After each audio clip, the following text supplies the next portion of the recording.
Dear students, کیا حال ہے؟ امید آپ سب خیریت سے ہوں گے۔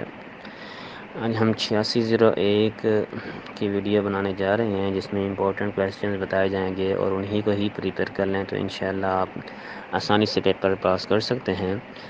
تو جن لوگوں نے ابھی تک ہمارا چینل سبسکرائب نہیں کیا، اسے سب سے پہلے سبسکرائب کر لیں تاکہ آپ کو مزید ویڈیوز ملتی رہیں اور آپ ہر لمحہ اپ ٹو ڈیٹ رہیں۔ اور دیکھیں گے 8601 میں سب سے پہلے جو ہے انٹروڈکشن ٹو ٹیچنگ، یہ یونٹ ہے۔ آپ اس میں سے نا کانسیپٹ آف افیکٹو ٹیچنگ اور اس کے بعد کریکٹرسٹکس آف افیکٹو ٹیچر، یہ دو کویسچن کر لیں اور انہی دو کویسچن میں سے ایک کویسچن آنا ہے۔ Role of teacher for conducive learning environment, یہ اتنا خاص اہمیت کا عامل نہیں، بس یہ دو کویسچن یونٹ نمبر 1 میں سے کر لیں۔ اور یونٹ نمبر 2 لیسن پلاننگ ہے اور اس کو ہم نے اسکپ کیا ہوا ہے۔ یونٹ نمبر 3 اسٹوڈنٹ موٹیویشن ہے، اس کو کر لیں، یعنی کہ یونٹ نمبر 1 کے بعد یونٹ نمبر 3 کر لیں۔ ٹائپس آف موٹیویشن ہے اور تھیوریز آف موٹیویشن اور اسٹوڈنٹ موٹیویشن، یہ تھیوریز اور اسٹوڈنٹ موٹیویشن ایک ہی چیز ہے، بس آپ لوگ ٹائپ آف موٹیویشن اور تھیوریز آف موٹیویشن یہ دو کویسچن کر لیں، انشاءاللہ آپ لوگ آسانی سے پاس ہو سکتے ہیں۔ یونٹ نمبر 4 دیکھیں، inquiry method.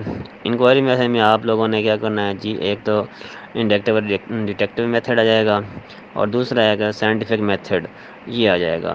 Problem solving approach بہت کم آتی ہے، زیادہ نہیں آتی، بس آپ لوگ انہی دو کویسچن کو اور 3 کو تیار کر لیں تو انشاءاللہ آپ لوگ اس میں سے پاس ہو سکتے ہیں۔ اور یونٹ نمبر 5 جو ہے، آپ یونٹ نمبر 1 اور یونٹ نمبر 3 اور 4 اور 5 کر لیں، اتنے ہی کافی ہیں۔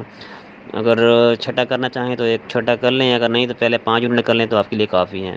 مزید میں آپ کو بتا دیتا ہوں، دیکھ لیں آپ اس میں سے کہ یونٹ نمبر 5 میں سے nature meaning and need of activity method کیا چیز ہے اور گروپ پروجیکٹس کیا چیز ہے، بس یہ کویسچن کر لیں تو آپ کے لیے کافی ہے۔ اور چھٹا جو ہے ڈسکشن، گروپ ڈسکشن جو ہے، ڈسکشن میتھڈ میں آپ صرف کلاس روم ڈسکشن کر لیں اور advantages of disadvantages of discussion method کر لیں، بس باقی آپ لوگ ان کو چھوڑ دیں، تیار کرنے کی ضرورت نہیں ہے، کوئی سے بھی 5 یونٹ تیار کر لیں آپ لوگ۔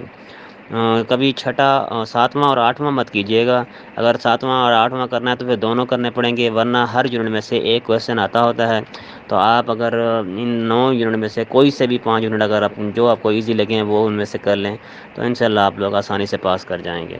ہاں جی، دیکھیں کوآپریٹیو لرننگ میں کون کون سے دیا ہوا ہے، ایک کوآپریٹیو لرننگ دیا ہوا ہے اور ایک کوآپریٹیو لرننگ پرنسپلز اور ٹیکنیکس۔ آپ اس میں کوآپریٹیو لرننگ کریں اور کوآپریٹیو لرننگ ٹیکنیک کر لیں بس۔ یونٹ نمبر 8 میں دیکھیں صرف ٹیچنگ سکلز کرنا ہے اور اسٹوڈنٹس ایویلیشن کرنا ہے۔ اور یونٹ نمبر 9 جو ہے ٹیچنگ ٹولز جو دیا ہوا ہے، تو سلیکٹ آڈیو ویژول مٹیریل کیا ہے آپ کے پاس، اور پھر اس کے بعد preparing for audio visual activities کیسے آپ تیار کریں گے، بس یہیں کو ہی آپ پریپیئر کر لیں، انشاءاللہ آپ لوگ آسانی سے پاس ہو جائیں گے۔